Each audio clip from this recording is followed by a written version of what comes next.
Greetings, Lucky Legends. My name is Lucky. This is Lucky Lad TV. I'm your host for this video, and it's time for another top 7, and this time is Lucky's top 7 favorite in-game tricks. Let's go. So, a very quick qualification before I begin. I just got a Skype notification. I really hope that doesn't show up in the video. If it does, I'm really pissed. Anyway, a quick qualification. The tricks, quote-unquote, are designed to make the game as enjoyable as possible for the individual playing it. Some of it is about making the game easier, and some of it is about making the game harder. The goal is to find the balance between the two. If the game's too easy, you're not going to enjoy it. If the game's too hard, you're not going to enjoy it. And the way that the game is built, if you just play it through, it's generally speaking a little bit too easy, or it gets boring. So these are a few things that you can do to make the game a little bit more challenging for you, but to the same extent, still have it be fun and have it not be any more difficult than it needs to be.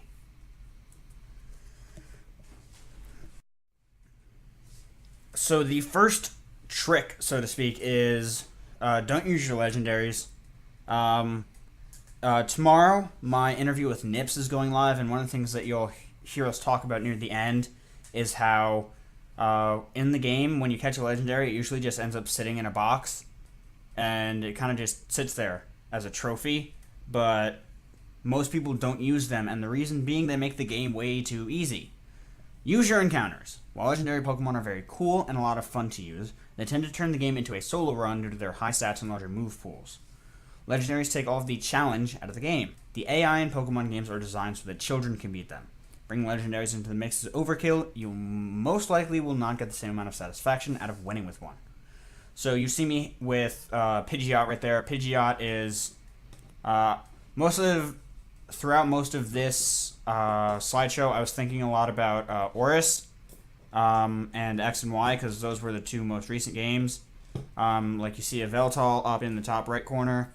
Yveltal is a really cool Pokemon, and it's really good, to the point that it's not...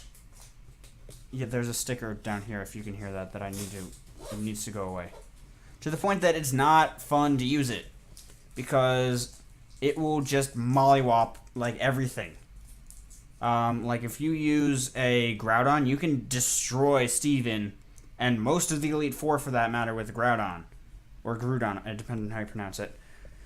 And it'll be fun the first time, but it's not going to be fun multiple times. It's just going to be like, okay, I did that once. What else can I do now? Whereas Pidgeot, especially now that they have Mega Pidgeot, which is really cool. Big old Din-Din. I definitely advise using your encounters. And don't, unless you're doing a Nuzlocke, obviously, don't just go with your first encounter on that route and just roll with it. Explore. That's the point of these games, is to explore. It's an adventure game. So spend some time.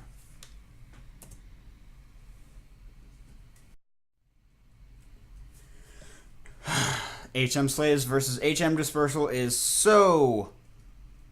It's a hot button issue to a certain extent, because there's only one HM. Well, let me put it a different way. Waterfall, Surf, and Whirlpool are all water type. Strength, Cut, and Rock Climb are all normal type.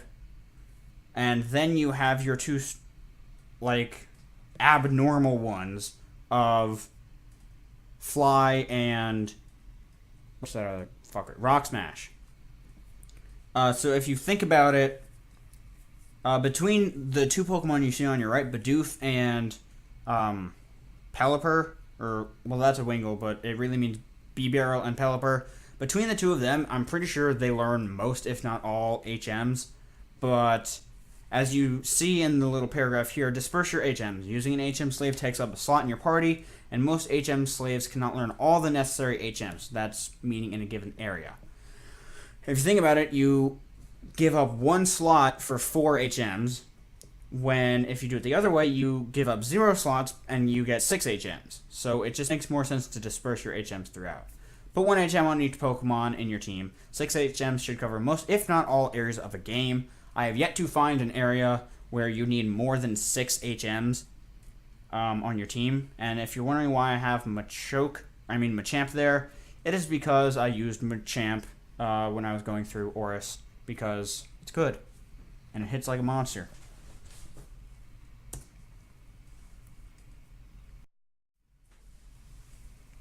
Solo gyms and Elite Fours versus full team usage. Spread the love.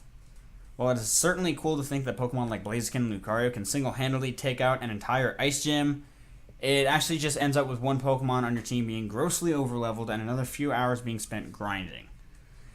If you solo with a gym, like let's say the highest level Pokemon in the gym is 40, and you solo through that whole gym with Blaziken. Blaziken's going to come out of there at like level 46. The rest of your team's going to be like level 36. And then you go to the next gym, and it's a water-type gym. You can't use Blaziken in that gym. It'll die. But when you get to the next gym, the gym levels are going to be a lot higher. Like, let's say their highest level Pokemon is now 48. And the rest of your team's only level 38 because you had a Blaziken that was level 46 on your team. It was over-leveled. It could do whatever the hell it needed it to in the wild. It would just take things out left and right. So in order to actually be able to beat that gym, you'd have to go grind and level up your Pokemon a lot just so that you would be able to handle it. So spread the love. Keep your EXP share on. That way you don't have to do a lot of grinding. Your Pokemon will all stay around the same level, and the weaker Pokemon in your team will be able to level up, and then maybe you'll be able to get some use out of them.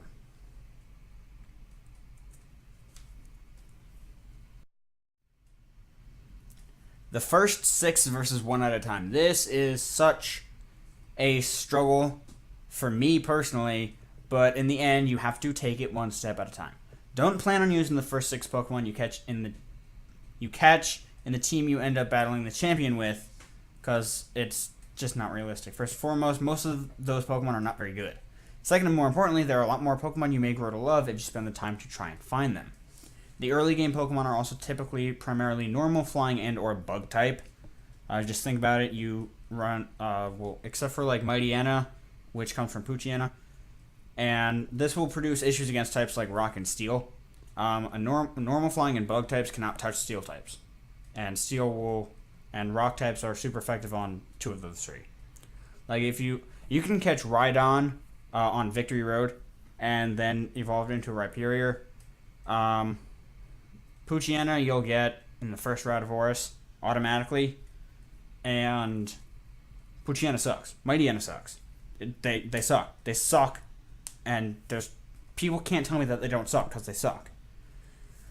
So build a team that's as varied as possible early in game, but don't get too attached to them.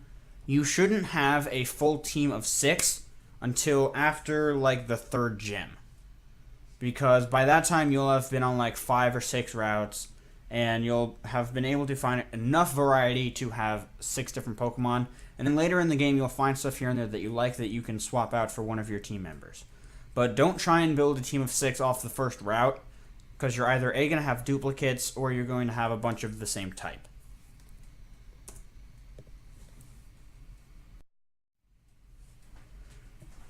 Favorites versus best.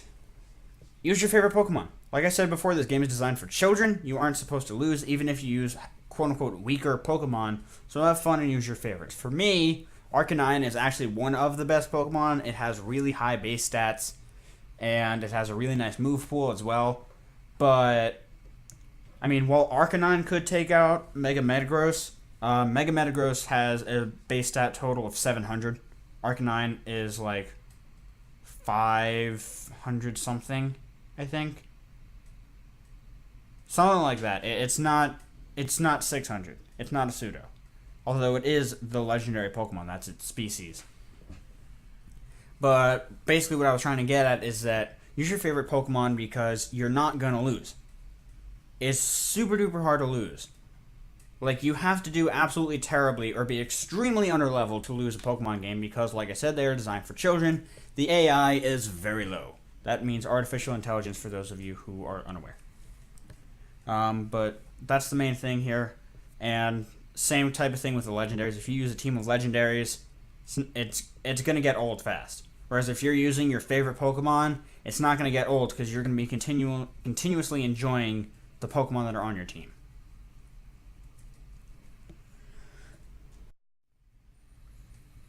Okay, so these last two tricks are actual tricks. Like, they are not recommendations, they are legitimate guides to help you get through the game more easily. If you buy a Repel, it will cost you 350 Poke, and it'll repel Pokemon for 100 steps. That's the green one down below. If you buy a Super Repel, it'll cost you 500 Poke, and it will cover 200 steps. That's the silver one over there. If you buy a Max Repel, it will cost you 700 Poke, and it will cover 250 steps. That is the golden one up in the top right. So let's say you spend 3,500 Poke on Repels. That would get you 10 regular Repels, which is 1,000 steps. It will get you 7 Super Repels, which is 1,400 steps, or 5 Max Repels, which is 1,250 steps. Go with the Super Repel. It is the most economical repellent in the game. You can also usually get it after 2 or 3 gyms. And it's only 150 more than the regular Repel. Like, if you're really low on cash, get the regular Repel. But in terms of how it scales up financially, the Super Repel is the best. And this is the math that proves it. It's not an opinion, it's a fact. These last two, meaning this one and the next one, are facts. They're not opinions, they're facts. Speaking of which, it is now time for my absolute favorite, and it really is a trick, in-game trick.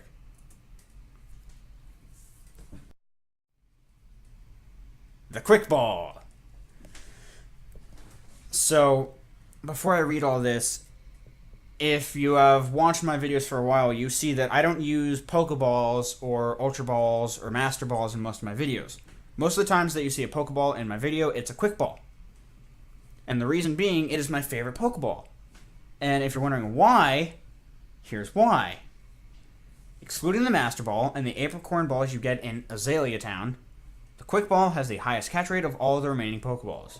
For example, the Fast Ball, the Heavy Ball, the Love Ball, the Lure Ball, the Level Ball, the Friend Ball, those have different catch rates.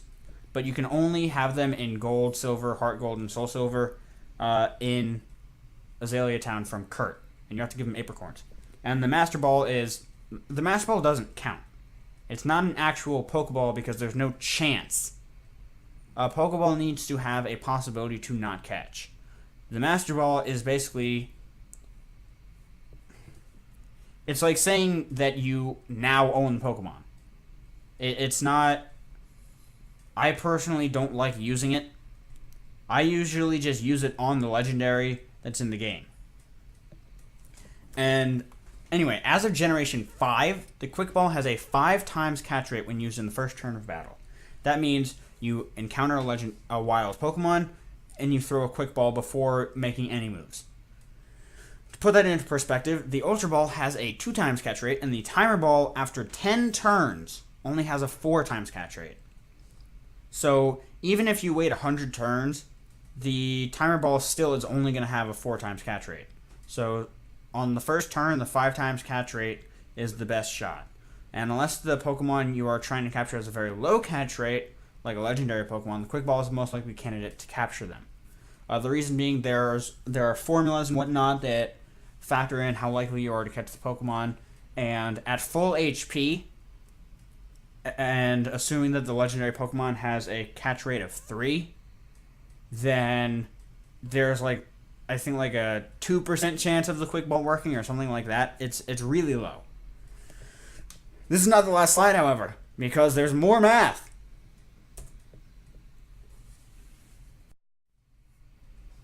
As you see, there's an Ultra Ball down there, and here's why. The highest catch rate for a non-legendary Pokemon is 255. That's like Rattata. Rattata's the only one I can think of off the top of my head. I know that there are others. The lowest is 15. That's Volcarona. I looked that up. The average of those two numbers is 120. A Pokemon with a 120 catch rate has a 15.7% chance to be caught with a Pokeball at full health on the first turn. That means you enter the match, you throw the Pokeball, and that's it. With a Quick Ball on the first turn, that rate changes to 78.5%. That is almost a 4 out of 5 chance. It's really close to a 4 out of 5 chance. And that is really, really high. If you threw an Ultra Ball at the Pokemon on the first turn, that would be a chance of 35.4%. Sorry, 31.4%. Which is less than half of the Quick Ball. And this is the main reason why I advocate the Quick Ball. But another thing about it that's really cool is that furthermore, the Quick Ball is more economical than the Ultra Ball. Buying a Quick Ball costs 1,000 Poke, and Ultra Ball costs 1,200. So, for your money's worth, unless you're like going after a legendary or something like that, get the Quick Ball. It will. The other reason is you can only use it once in a given encounter because it only has the boosted catch rate on the first turn. After that, it has the same catch rate as a Pokeball, so you're not going to spend 30 Quick Balls trying to catch one Pokemon. You're going to spend one Quick Ball, and if it doesn't work, then you can go to others. But the chances of you catching the Pokemon with the Quick Ball is higher than using any other, so I believe it is the best Pokeball, and it's my favorite.